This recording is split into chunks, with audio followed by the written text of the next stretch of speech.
My name is Clara Bennett. I am 58 years old, and until recently I believed that family was the safest place in the world. I lived alone in a small house filled with old photos, quiet mornings, and memories that never left me. My daughter Elena moved abroad many years ago, and I learned to live without expecting too much.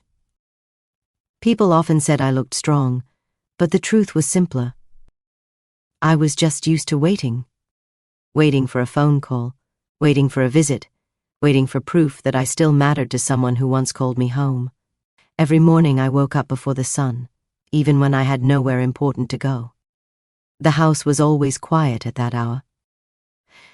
I opened the curtains slowly and watched the empty street while the kettle warmed the kitchen with a soft sound. I liked simple routines because they made the days feel stable.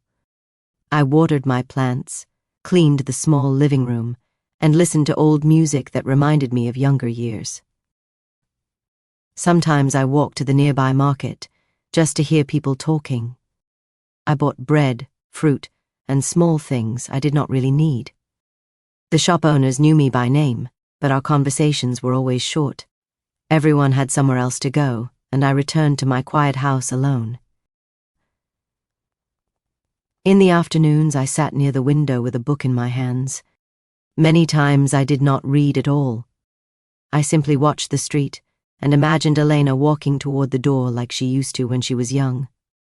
On Sundays, I cooked more food than necessary, setting 2 plates on the table before quietly putting one away again.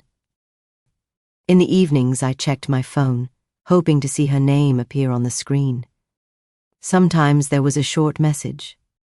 Most nights there was only silence and the ticking of the clock. My daughter's name is Elena. When she was young, she filled the house with noise and laughter. She always dreamed about seeing the world, and I never tried to stop her. Years ago, she moved abroad to build a new life. At first, she called me every day. She told me about her job, the crowded streets, and the small apartment she shared with friends. I listened carefully and felt proud, even when I missed her deeply. Slowly, the calls became shorter. Then they became less frequent. She was always busy, always tired, always promising she would visit soon. I told myself this was normal. Children grow up and live their own lives. A mother should not hold them back, even when the silence feels heavy. One day she introduced me to her husband Mark through a video call. He spoke calmly and smiled politely. He looked responsible, the kind of man who always knew what to say. I felt relieved seeing her with someone who seemed stable.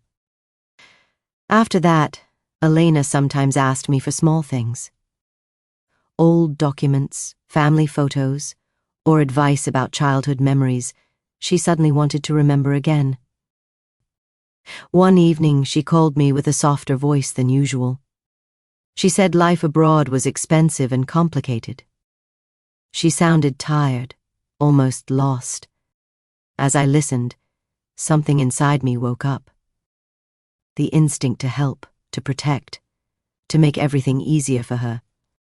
I did not know that this conversation would slowly lead us toward a moment that would change the way I understood love and trust forever. A few weeks after that call, Elena began to contact me more often.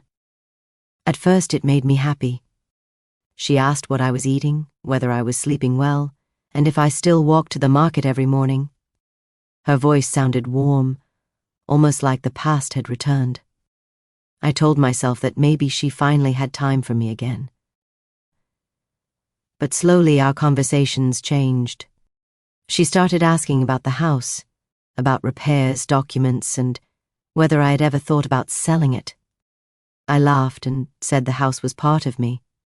She replied softly, "Mom, you don't have to stay there alone forever." A few days later, Mark called me without Elena. His voice was polite, but his questions felt very practical. He asked about the size of the rooms, the neighborhood, and the value of property in my area. I answered politely, yet something inside me felt uneasy. When Elena said they wanted to visit soon, I felt both excited and nervous. I cleaned the house more carefully than usual and prepared her favorite meals. Still, a quiet thought stayed in my mind. Why were they suddenly so interested in my life after so many silent months? I tried to ignore the feeling. I told myself that love sometimes returns quietly, and that maybe I was just afraid of change. When Elena finally arrived, the house felt alive again. She hugged me tightly at the door, and for a moment all my doubts disappeared. Mark came in behind her, carrying bags and smiling politely. That evening we sat at the kitchen table, drank tea, and talked about small memories from the past. I wanted to believe that everything was normal again. But the next morning, I noticed small things that felt different. Elena spent a long time looking through old folders and papers in the living room.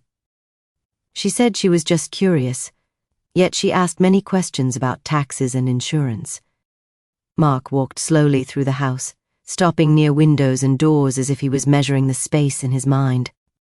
When I asked what he was doing, he laughed and said he simply liked architecture. One afternoon I returned from the market, earlier than usual. I heard their voices in the kitchen, quiet and serious. They stopped talking the moment I opened the door. Elena smiled quickly and asked about my walk, but the room felt tense, like a conversation had been cut in half. Later that evening she sat beside me and spoke gently. She said life abroad was expensive and unstable, and that they wanted to help me make a smarter decision about my future. She talked about safety, comfort, and a new beginning. Her words sounded kind, but they felt heavy. That night, I lay awake, listening to the silence of my own house. For the first time, I felt like a guest in a place that had always belonged to me. Something inside me whispered that this visit was not only about love. I wanted to trust my daughter, but a quiet fear began to grow. The fear that I was slowly losing control over my own life. 2 days later, Elena asked me to sit with her at the kitchen table. Her voice sounded calm, almost rehearsed. Mark stood near the window, watching quietly while she placed a folder in front of me. Inside were official papers from a real estate agent. I recognized my address immediately. For a moment I could not speak. My hands rested on the documents, but my mind felt empty. Elena explained that they had already found a buyer interested in the house. She said everything was prepared to make my life easier. Mark added that the market was strong now, and that waiting too long would be a mistake. I asked why they made these decisions without asking me first. Elena sighed and said she only wanted to protect me from stress. She spoke gently, but her words felt distant, as if she was talking about a stranger instead of her own mother. Then she said something that made my chest tighten. "Mom, we already signed a preliminary agreement," she said quietly. "We just need your final approval." The room felt smaller. I realized they had planned everything before arriving. They were not asking what I wanted. They were showing me a future that had already been decided for me. I looked at Elena, searching for the girl who used to run through this house laughing. Instead, I saw someone focused on numbers and plans. In that moment, I understood that love can change shape, and sometimes it stops listening. I signed the papers slowly, not because I felt ready, but because I still wanted to believe that my daughter would never truly hurt me. The following weeks moved quickly. Boxes filled the rooms, and strangers walked through the house measuring walls and windows. Elena handled most of the money and paperwork, saying it was easier that way. I felt like I was watching my own life from far away. Every object I packed felt heavier than it should have been. On the day of the flight, we arrived at the airport early in the morning. The hall was bright and crowded. Elena held my arm while Mark pushed a trolley with our bags. She smiled often, but her eyes looked tired. I told myself everything would make sense once we arrived in her new city. At the check-in desk, Elena said, "Mom, sit here for a minute. Mark and I need to fix something with the tickets." I nodded and sat near the window, watching planes move slowly across the sky. 10 minutes passed. Then 20. I checked my phone and looked around, but I could not see them anywhere. People walked by, dragging suitcases, laughing, talking loudly.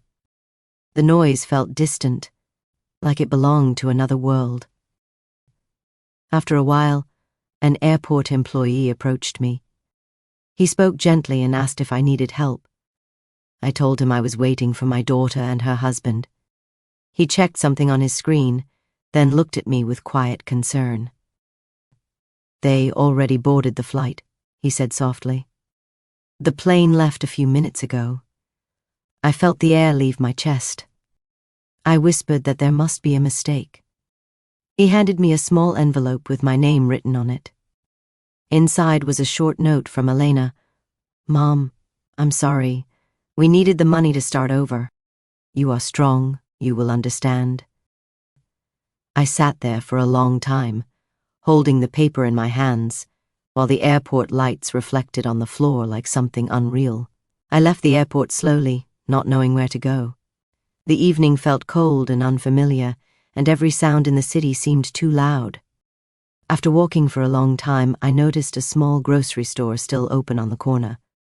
Warm yellow light filled the windows, and without thinking, I stepped inside. Behind the counter stood a young woman with tired eyes and a gentle smile. She noticed my shaking hands when I tried to pay for a bottle of water. "Long day?" she asked softly. I nodded, but no words came out. Without asking, she placed a small paper cup of hot tea in front of me. Her name was Maya. During her short break, she sat beside me and listened quietly while I told her only a part of my story. I did not speak about the money or the papers. I only said that someone I loved had left. She did not try to fix anything. She just stayed there, like silence was enough. The next evening, when I passed by again, she looked up and said, "I saved you a seat." A simple chair near the window waited for me. No one had waited for me like that in years. A few days later, she noticed I was carrying my suitcase again. "You don't have to wander all night," she said carefully. "My apartment is small, but if you need a place for a while, you can stay." I hesitated. I did not want to be a burden. But her eyes were honest, and for the first time since the airport, I felt safe enough to say yes. Her home was simple: a narrow hallway, a small kitchen, photographs hanging on the walls. She made soup that night and gave me a blanket that smelled like lavender. She talked about her dreams of becoming a photographer. I told her about my garden and the house I had lost. Days passed quietly. She reminded me to eat. She walked with me to buy medicine. Sometimes she laughed at my old stories like they were new. One evening, when she introduced me to a neighbor, she said softly, "This is Clara. She stays with me." And for the first time since the airport, I did not feel like someone who had been left behind. One evening, Maya and I were cooking the usual soup together. The small kitchen filled with a warm smell that reminded me of old Sundays from another life. I moved slowly between the stove and the table while she cut vegetables beside me. At first, everything felt normal. We talked about small things: her work, the weather, the people she met during the day. Then I noticed she had become very quiet. When I turned around, I saw tears in her eyes. "What happened?" I asked softly. She shook her head and tried to smile. "Nothing. It's just... You remind me of my mom," she whispered. "I never told you much about her. I lost her when I was 13. and this soup. It tastes exactly like the one she used to make." For a moment, neither of us spoke. The sound of boiling water filled the silence. I felt something warm and fragile inside my chest. Not pain, not sadness, but a quiet understanding that did not need many words. I reached for another bowl and placed it in front of her. "Then we will cook it again," I said gently. "As many times as you want." She laughed through her tears, and in that small kitchen, something changed between us.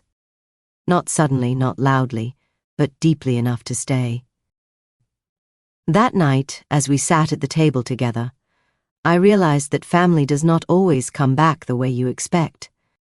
Sometimes it arrives slowly, through shared meals, familiar tastes, and the simple feeling of being understood. I lost my daughter at the airport. But in a quiet apartment filled with warm light and the smell of homemade soup, someone new chose to stay. She became the closest thing to a daughter my heart had found again. What would you do if your own family betrayed your trust? Would you forgive your daughter or start a new life without her?